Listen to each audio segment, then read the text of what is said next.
Hey everybody, Kyle Goethe here from GoatFilmReviews.com and the Goat Film Reviews YouTube channel.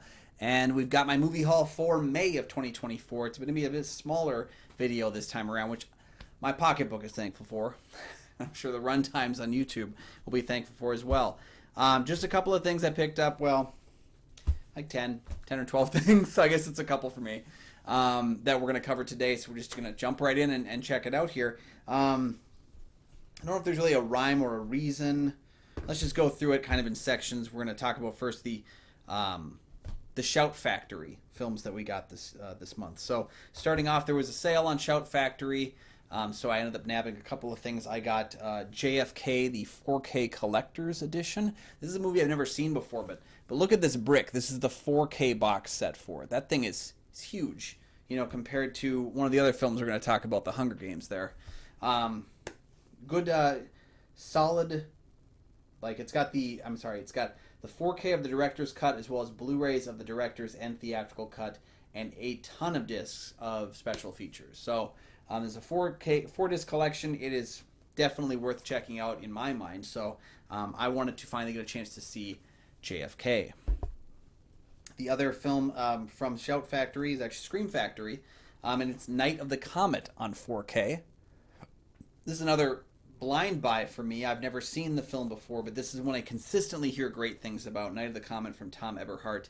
Punk rock chick kind of end of the world movie. I've heard a lot of fun. I've heard it's really great for people who kind of love that 80s vibe. It's mentioned frequently throughout In Search of Darkness and In Search of Tomorrow, which are two documentary series that I have been involved with from a funding standpoint. So I'm a huge investment on the 80s sci-fi and horror, and got something right there for that. So Night of the Comet.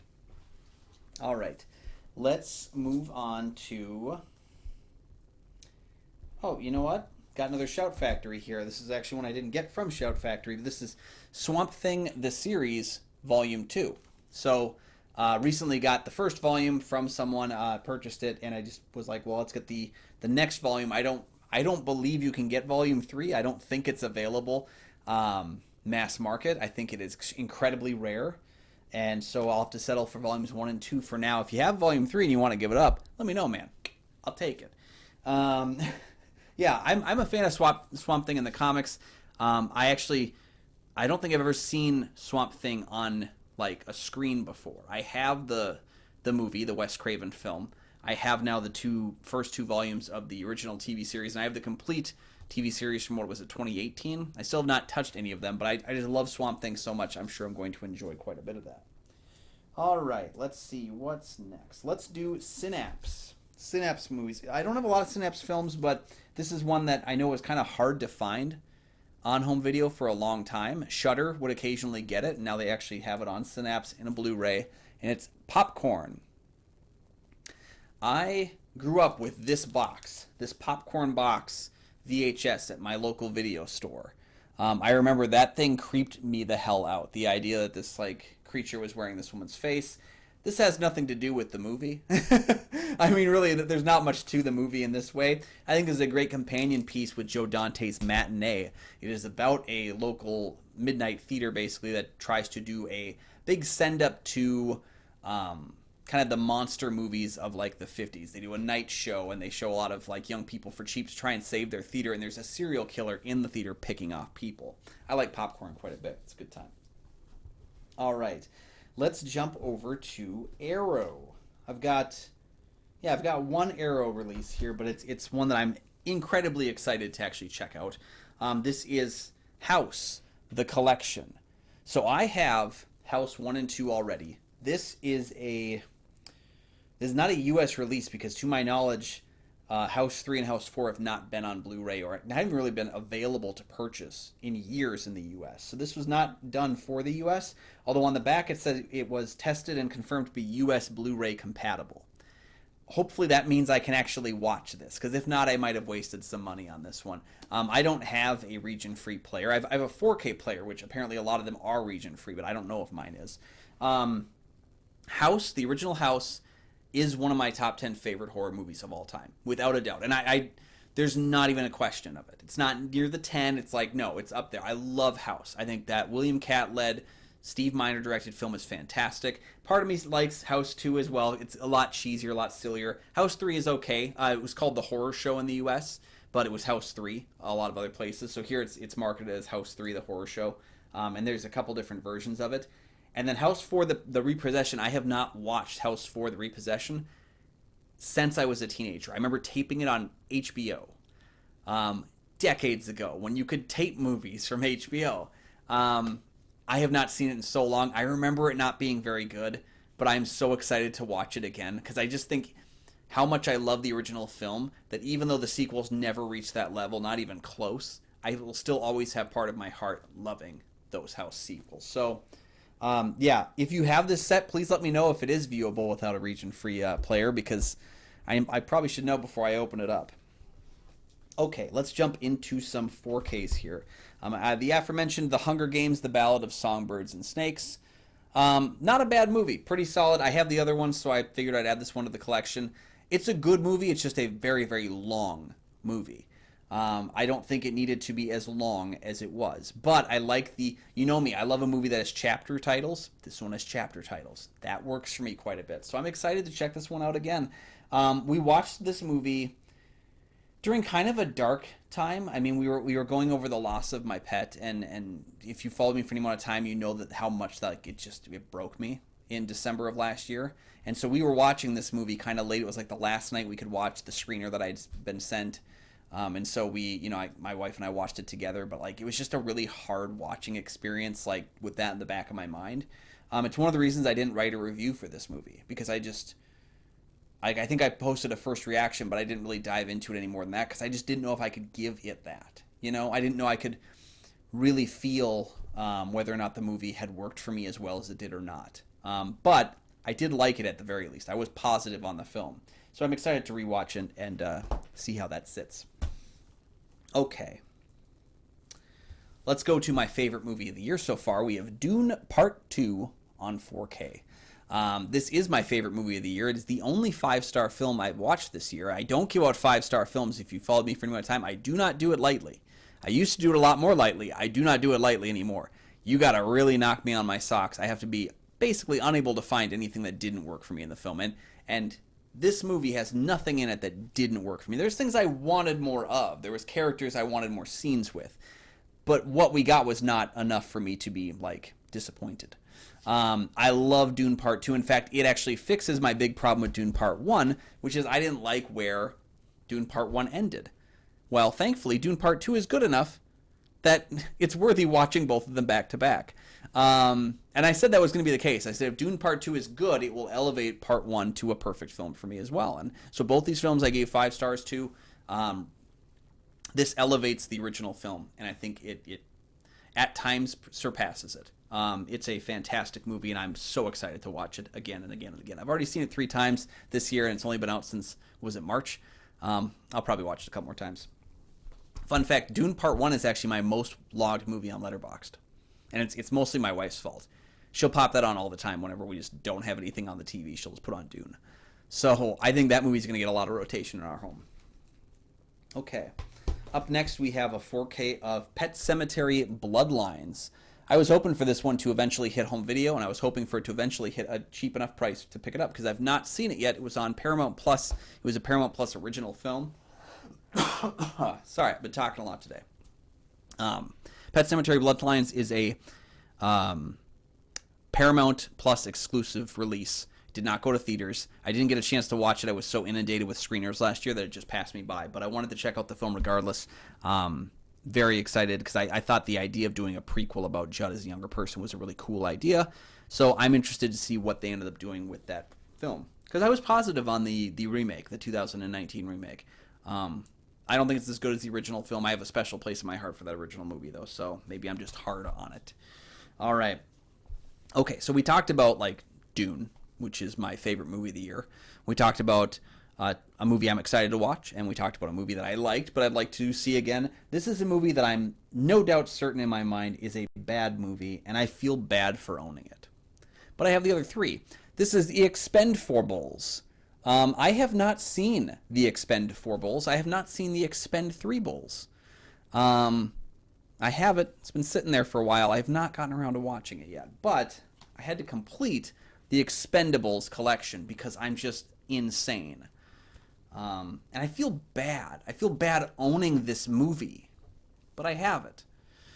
It's just one of those things. It's kind of like when I talked about Columbo last month. It's like I saw it was a good deal, I had to have it. This was a movie, it's a fairly good deal, and I thought, you know what, I can't judge it until I've seen it. Anywho, let's jump into some Blu-rays now. Up next we have Phantasm, the complete Blu-ray collection. This is all 5 films, including Phantasm, the one in the remastered version. It's got Phantasm 2, Phantasm 3, 4, and 5, which is, going down those 5 films. I've only seen the first 2. And I actually do have all 5 of these, just in a kind of lesser quality. I had digital versions of all of them, and they were kind of hard to get, queued up on my TV for silly reasons, but so I just never got around to watching the other ones. And I was like, you know what? The only way I'm really going to get to see the other Phantasm movies is probably if I just buy the damn box, which is good because, physical media. All right, up next, another peculiarity here. Curse 3, Blood Sacrifice. Yeah, this is a Christopher Lee starring film. But actually, I think it's listed something different on Letterboxd. I can look it up here, actually.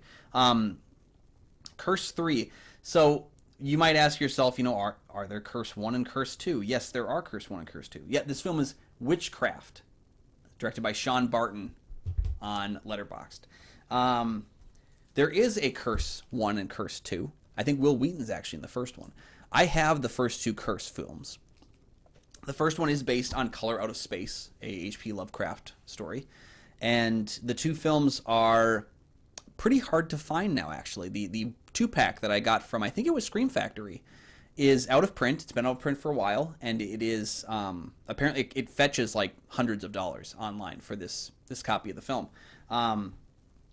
And so I recently watched the 2 that were in my set, and I was like, there's a third one I've got to add to my collection. I didn't know there was a third one. I also didn't know there was a first 2. So that kind of adds to that level there. But yeah, this is funny because it's Christopher Lee. It's actually a Craig R. Baxley production. If you know who Craig R. Baxley was, he did some action films in the 90s, but he also did a lot of Stephen King miniseries events. He did Storm of the Century, Rose Red. I think he might have directed the entire Kingdom Hospital. So he did a bunch of that kind of stuff.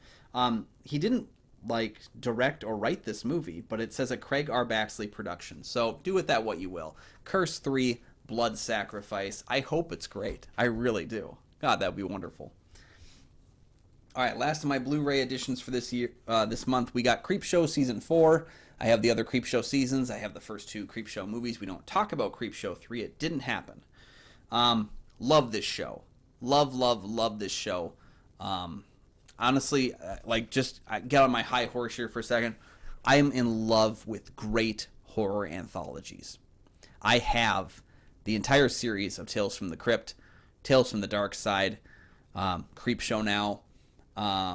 We were recently watching a ton of Goosebumps and Are You Afraid of the Dark at night before we go to bed. I don't know why, it's just been our ritual as of late. Really great, short, 20 to 30 minute stories. I love them. I think they're fantastic because it's like popcorn. Sometimes you bite down on a burnt piece of popcorn, but it's okay because the next piece of popcorn is going to be better. Yeah, it's going to be all right. I love Creepshow, and I'm so excited to check out the new season because I haven't been keeping up with the show on Shudder, so I've just been buying the seasons as they drop. Last but not least, certainly not least. Wait, is this a... No, it's not a Shout Factory. Okay, so Kojak, The Night Stalker. This is the series. It's actually kind of hard to find the Night Stalker and the Night Strangler movies. I did get them actually at on a project I was working on. I was able to ascertain and actually get a copy of it on DVD. But this is the series that followed. I think it was 13 episodes. Just recently released on home video, so I nabbed it. It was a pretty good price for it. I get the feeling that is going to be the kind of thing that's not going to stick around for very long, so I acquired Kojak the Night Stalker. I grew up with that show with my dad. I don't have any actual memories of watching it, but I remember watching it. I remember knowing about the movie, and I remember we had a recorded VHS tape of at least the movie and maybe some of the show. But I don't remember much about it. And so I think it's going to be a nostalgic trip to remember things again that I've forgotten. So I think that'll be kind of fun. But it's always been in my mind definitely a worthy show to check out. I just couldn't find it anywhere. So anyway, those are the movies and shows that I picked up and added to my physical media collection for May of 2024. Let me know what you picked up this month if you're a physical media collector. Again, you can also tag me if you're posting your physical media collections online. I'd love to check out what you got right there. I could do like reactions to your collection as well. So that would be some fun that we could do there. And also, let me know what you thought about any of the various things I added to my collection. Do you think I'm insane for buying the Expendables?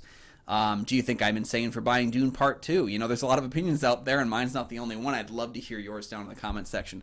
Thank you so much for joining me. Once again, you can find all of my film reviews, over 1,000 of them, over at goatfilmreviews.com. Even if you're not planning on reading anything new, just go check it out. Help boost my ad revenue. You can also check out Goat Film Reviews on Facebook. You can follow me personally at Almighty Goatman on Twitter, Instagram, Letterboxd, and Threads. You can find my show Kyle and Nick on Film that I co-host with Nick Plotchuk from the St. Paul Filmcast. We have new episodes of that show every single week. And you can also go down in the description here to find a link to the Minnesota Film Critics Alliance. Check out that review page for more critics, not just me, but hey, I'm there too. Thank you so much for joining me, and we will see you next time, probably for June.